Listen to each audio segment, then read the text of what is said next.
સુરતના ઈચ્છાપોરમાં ઘરેલું ઝઘડા અને મારપીટથી કંટાળી ગયેલી પત્નીએ પતિની ચપ્પુ મારી હત્યા કરી નાખી છે।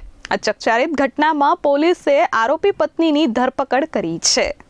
સુરતમાં પત્નીએ પતિની ચપ્પુ મારી હત્યા કરી લેવાની ચકચારિત ઘટનામાં ઈચ્છાપોર પોલીસે ગણતરીના કલાકોમાં આરોપી પત્નીની ધરપકડ કરી છે।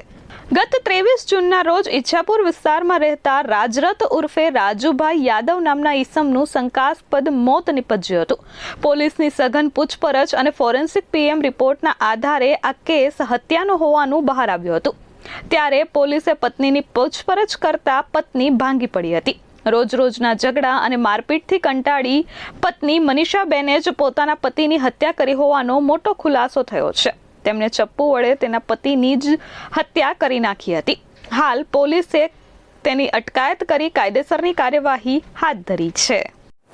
पुलिस कमिश्नर सर सूरत शहर, अधिक पुलिस कमिश्नर सर सेक्टर 2 सूरत शहर तथा नायब पुलिस कमिश्नर सर ઝોન 7 सूरत शहर द्वारा પોલીસ સ્ટેશન વિસ્તારની અંદર કોઈ પણ પ્રકારની ઘટના બને તો તે અંગે જરૂરી કાયદેસરની કાર્યવાહી કરવા માટે સૂચના આપેલ હતી। તે અંતર્ગત પાછલા દિવસોમાં 23 જૂનના રોજ ઈચ્છાપુર પોલીસ સ્ટેશનને એક મેડિકો લીગલ કેસ અંગે વર્દી મળેલ હતી, જે અંગે ઈચ્છાપુર પોલીસ દ્વારા તરત કાર્યવાહી કરવામાં આવેલ હતી।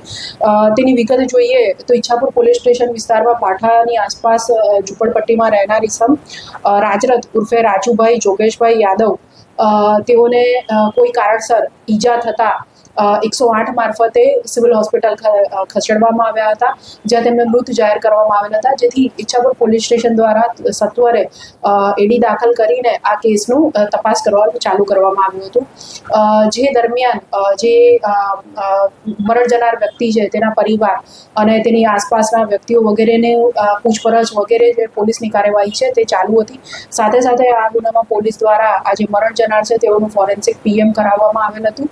આ સમગ્ર કેસ દરમિયાન પોલીસને તેના આ જે વ્યક્તિ છે તેના મૃત્યુ બાબતે થોડો ડાઉટ શંકા જતા યુક્તિ પ્રયુક્તિથી પૂછપરછ કરવામાં આવેલ હતી તેની આસપાસના ઈસમોની, તથા આસપાસનો જે વિસ્તાર છે એને આજુબાજુ જે પડોશીઓ છે તે તમામની પોલીસ દ્વારા પૂછપરછ કરવામાં આવતા એવી હકીકત જણાય આવેલ કે આ જે વ્યક્તિ છે એ મનીષાબેન નામના જે વ્યક્તિ છે એ બંને અને એ લોકો સાથે રહેતા હતા અને મનીષા અને રાજુ છેલ્લા 8 વર્ષથી એકબીજાની સાથે રહેતા હતા અને એ લોકોને રોજ કોઈને કોઈ બાબતે પુષ્કળ ઝઘડો થતો હતો, જે બાબતે જે રાજુભાઈ છે એ હંમેશા પોતાની પત્ની મનીષાબેનને રોજ ખૂબ માર મારતા હતા। આગળ પૂછપરછ કરતા એ ધ્યાને આવ્યું કે 23મી તારીખના સાંજના સમયે મનીષાબેન અને રાજુભાઈની વચ્ચે પુષ્કળ ઝઘડો થયેલો હતો, જેમાં રાજુભાઈ રોજની જેમ તેઓને ગાળાગાળી કરી મારી નાખવાની ધમકી આપી પુષ્કળ મારામારી વગેરે કરતા હતા। જે દરમિયાન મનીષાબેન બચવા માટે પોતાના જે ઝૂંપડું છે તેના પાછળના ભાગે ચોકડી છે તે બાજુ ગયા અને એ દરમિયાન જે મરણ જનાર છે તેમનો પીછો કરીને મારઝૂડ કરી।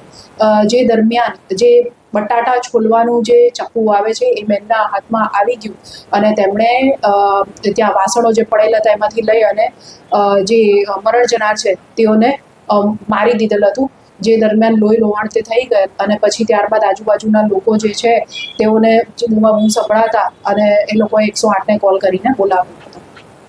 સદર ગુનાના કામે આજરોજ ગુનો રજીસ્ટર કરી એડીમાંથી પોલીસ દ્વારા જરૂરી કાર્યવાહી કરવામાં આવેલ છે, તથા જે આરોપી છે તેઓની ધરપકડ કરી આગળ કાયદેસરની કાર્યવાહી પૂછપરછ વગેરે ઈચ્છાપુર પોલીસ સ્ટેશન દ્વારા કરવામાં આવી રહ્યું છે। મરણ જનાર કોઈ પરમેનન્ટ કામ નહોતો કરતો, છૂટક મજૂરી કોઈના ખેતરમાં કામ કરે, ખેત મજૂરી કરે, કોઈ આજુબાજુ કોઈ પણ પતરા સરખા કરવાનું કે કોઈ પણ પ્રકારનું કામ આપે તો તે કરતો હતો। Bureau report S24 news Surat.